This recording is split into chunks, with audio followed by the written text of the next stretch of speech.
Your Republican rival, Donald Trump, is now facing a lot of criticism, as you know, for his recent remarks he made about the war between Israel and Hamas. I want to play some of those remarks for you and our audience right now. Listen to this. And they said, gee, I hope Hezbollah doesn't attack from the north, because that's the most vulnerable spot. I said, wait a minute. You know, Hezbollah is very smart. They're all very smart.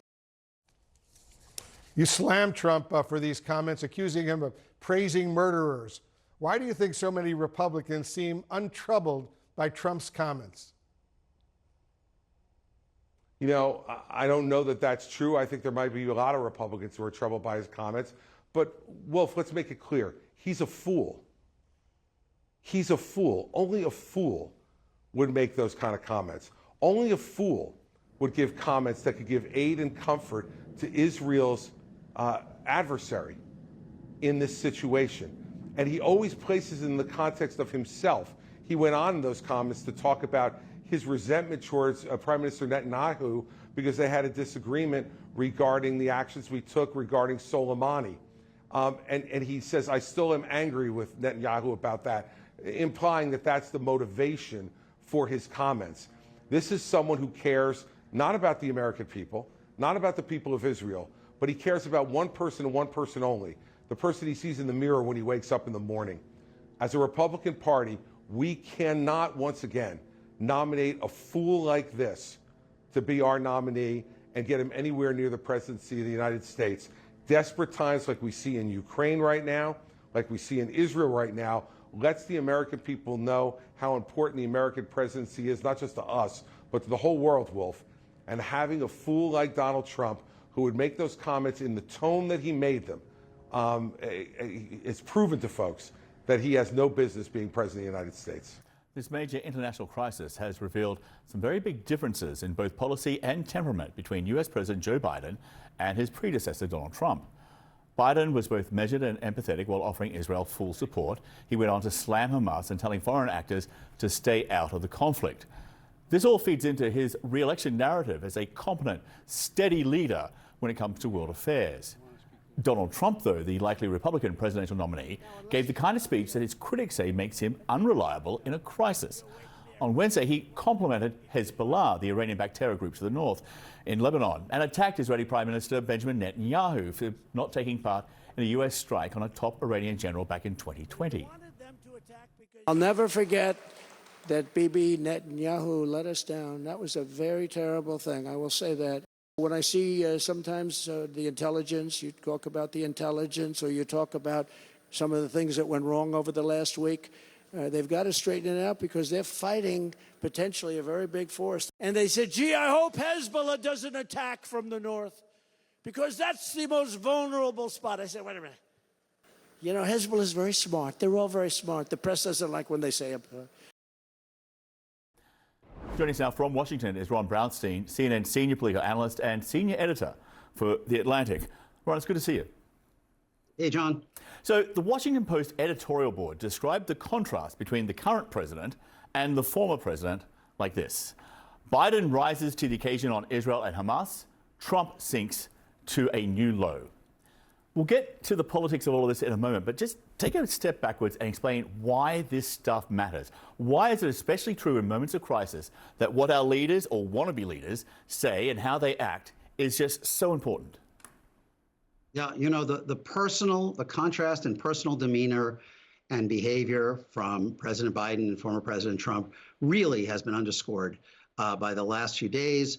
You know, Biden's argument when he ran in 2020 was that he would be a steady hand on the tiller, that he would manage, restore America's relations with its allies around the world, and he would react strongly but steadily through crises. And by and large, I think so far, most observers in both Israel and the U.S. believe that he has been both firm and unyielding in his support of Israel, but also modulated in his comments, for example, by noting that democracies are always stronger when they adhere to the rule of law, a subtle warning to Netanyahu about how far he can go, perhaps in instilling civilian casualties. Compared to Trump, who is probably certainly closer ideologically to Netanyahu than Biden is.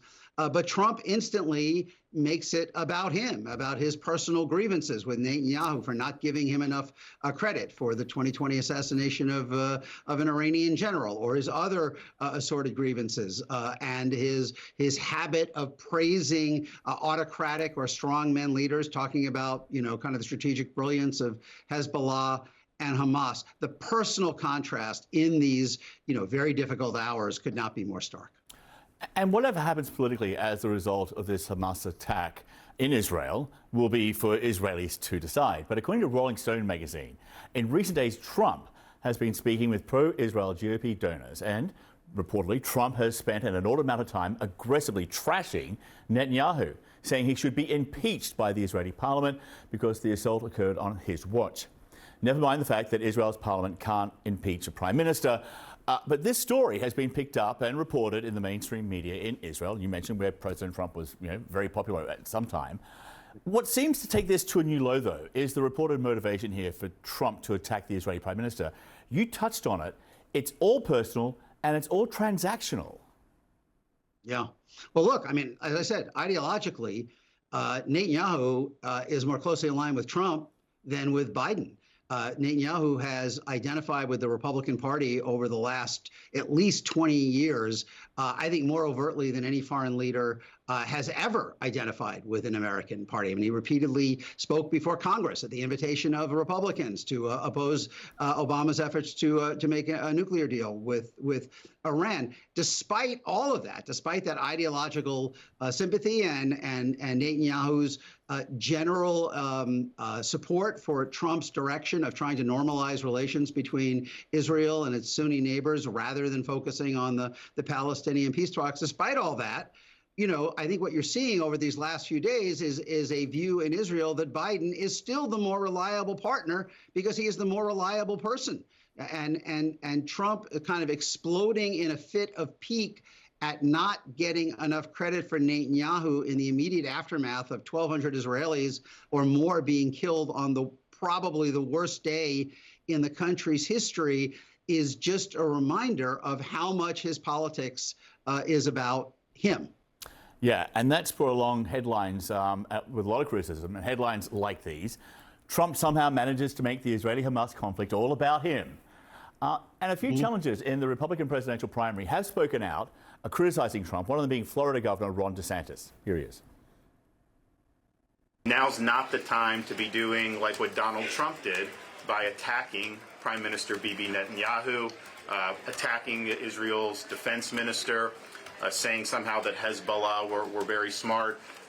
We need to all be on the same page. Now's not the time to air personal grievances about an Israeli prime minister. The reality is, it seems that whatever Trump does never have any impact on him politically. But has he hurt himself here politically, or is it a case that he's actually helped Joe Biden? Well, look, I do think that this kind of crisis is exactly what Biden advertised himself as being more fit to handle than Trump would be. I mean, this is going to be, right now, the dominant impulse really across the civilized world is to rally to Israel's support, understandably. But there are going to be difficult diplomatic and military trade-offs as this moves forward that is going to require a lot of dexterity to support Israel, but perhaps to restrain Netanyahu, to avoid a wider war, to keep on track the broader project that Biden has continued, admittedly, from where Trump started, of normalizing relations between Israel and some of its Sunni neighbors, largely around the idea of countering Iran. It's going to take a lot of skill and dexterity. And, that is really the issue for Trump, who is so volatile, so unpredictable. He argues that is an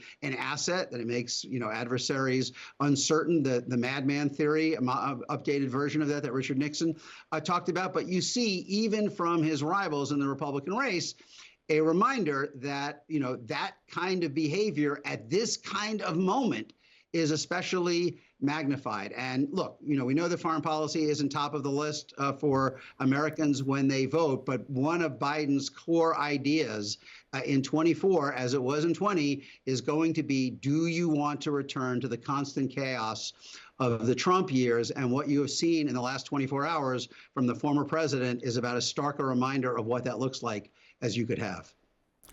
Ron, good to see you. Thanks for being with us. Really appreciate your time. Ron Brownstein there in Washington. Thank you, sir.